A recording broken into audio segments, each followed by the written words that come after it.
North Korea, China, and Russia commemorate the victory 70 years ago while aligning on Ukraine. So, South Korea CNN. Delegations from Russia and China, North Korea's key allies in the North Korean War, gathered in the Pyongyang this week to celebrate North Korea's Victory Day in the war that ravaged the Korean Peninsula 7 decades ago, as they align over another very contemporary conflict, Russia's devastating invasion of Ukraine. North Korean leader Kim Jong-un gave Russian Defense Minister Sergei Shoigu, an architect of Moscow's assault on Ukraine, a tour of a defense exposition in Pyongyang on Wednesday, with images from North Korean media showing them walking past at on a array of weaponry, from Pyongyang's nuclear-capable ballistic missiles to its newest drones. At the state reception for Shoigu and the Russian delegation in a reference to the war in Ukraine, North Korean Defense Minister Kang Son-nam expressed Pyongyang's full support for the just struggle of the Russian army and the people to defend the sovereignty and the security of the country, according to the report from the state-run Korean Central News Agency.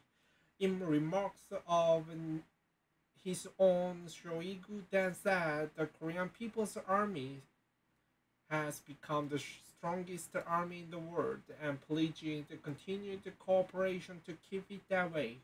Also, Wednesday, at the reception for the Chinese delegation led by Politburo member Lee Hong-jong, senior North Korean official Kim Song-nam thanked Chinese forces for joining in the Korean War, saying North Korea would not forget forever the heroic feat and merit of the bravery soldiers who recorded a brilliant page in the history. Ankit Panda Stanton, senior fellow at the Nuclear Policy Program at the Carnegie Endowment for International Peace, said the presence of the Chinese and Russian delegations at the armistice anniversary underscores the importance Pyongyang attaches to its relations with both countries. Shoigu's presence is particularly notable, a sign of just how close Pyongyang and Moscow has become since Russia's invasion of Ukraine last year, Panda said. But the gathering in Pyongyang illustrated the weakness too, said Blake Helginger, a research fellow at the United States Studies Center in Australia. It's really representative of how short both China and Russia's list of friends are, and the willingness of both to show support for the Log regime, Helginger said. North Korea leader Kim Jong-un met with Russian Defense Minister Sergei Shoigu and his delegation, North Korea state media KCNA reported on July 26, 2023. Korean War.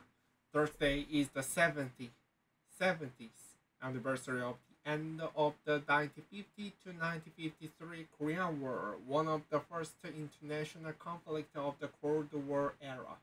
In the fall of 1950, China sent 250,000 troops into the Korean Peninsula, supporting its North Korean ally and pushing back the combined forces of South Korea, the United States, and other countries under the United Nations command. More than 180,000 Chinese troops died in the Korean War, or what Beijing calls the war to resist U.S. aggression and add Korea. Russia's predecessor, the Soviet Union, also supported North Korea during the war with combat support like Soviet aircraft engaging U.S. jets and with supplies of heavy weaponry like tanks.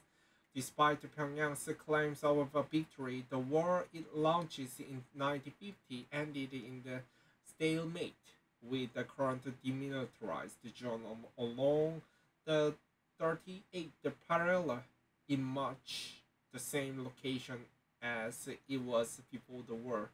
The Korean War armistice was signed on July 27, 1953, ending hostilities, although the true peace deal has never been signed. After the war, the U.S., which anchored the UN command that supported South Korea, kept a large contingent of troops in the south at the range of army and air bases.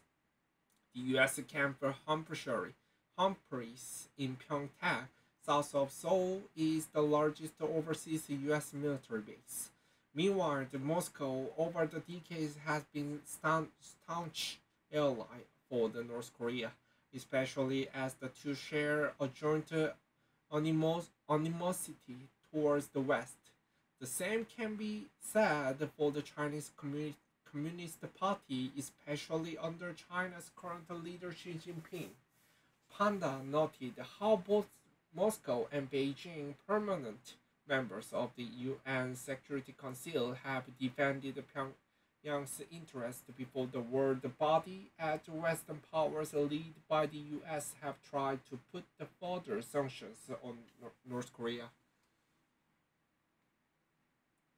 North Korean leader Kim Jong-un with Russian Defense Minister Sergei Shoigu in Pyongyang on July 26, 2023. Ukraine alignment. Now the three authoritarian nuclear powers are putting up a united front over Ukraine. Ukraine, a former Soviet state which Russia invaded in February 2022 after Russian President Vladimir Putin declared it was historically Russian territory. That invasion soon stumbled as Ukrainians put up a fierce defense of their homeland and as Western powers scrambled to send weapons and ammunition to Kiev, while Moscow burned through its own stocks and looked to allies like Iran and North Korea to resupply. US officials said last year that North Korea was selling millions of rockets and artillery shells to Russia for use on the battlefield in Ukraine. And while China has not supplied Russia with weaponry, it has remained steadfastly in Moscow's corner as the war in Ukraine drags into the 18th month, with Xi defending his relationship with Putin and echoing the Kremlin's rhetoric over the conflict. After the brief mutiny in Russia by the Wagner mercenary group last month, a Chinese foreign ministry spokesperson expressed support for the Putin regime.